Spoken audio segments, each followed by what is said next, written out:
বাড়িতে যখন মাটন আসে, বেশি না, তার থেকে মাত্র 2 পিস সলিড পিস নিয়ে এইভাবে হোমমেড একটা কাটলেট বানিয়ে ফেলুন। দেখবেন নিয়েছেন তো 2 পিস, কিন্তু সেই 2 পিস দিয়ে এমন সুন্দর একটা কাটলেট হবে যা অনায়াসে 4 জন খেতে পারবেন।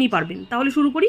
প্রথমে মাটনের পিস থেকে 2 পিস সলিড পিস নিয়ে তার সাথে একটা আলু নিয়ে সেটাকে টুকরো করে নিয়ে আলু আর মাংস সেদ্ধ করে নিলাম। এদিকে গ্রেটারে একটা গাজর আর সামান্য আদাকে গ্রেট করে নিলাম।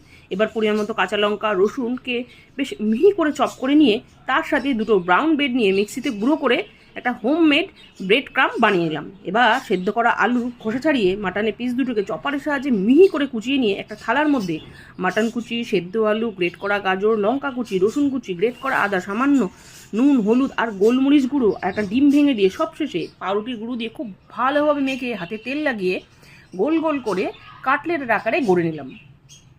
এবার রেডি করা কাটলেটগুলোকে ব্রেড ক্রাম্ব লাগিয়ে 10 মিনিট রেস্টে রাখলাম। এবার প্যানে তেল গরম করে সব কটাকে পরপর লো হিটে লাল করে ভেজে নিলে রেডি বাড়িতে বানানো মাটন কাটলেট। বলছি, এই রেসিপিটা তোমরা মাটনের জায়গায় চিকেন দিয়েও বানাতে পারো। সন্ধেবেলা এরকম একটা কাটলেট খুব সহজেই বাড়িতে বানান, আর খরচা দোকান থেকে কিনলে তার হাফের হাফ হবে।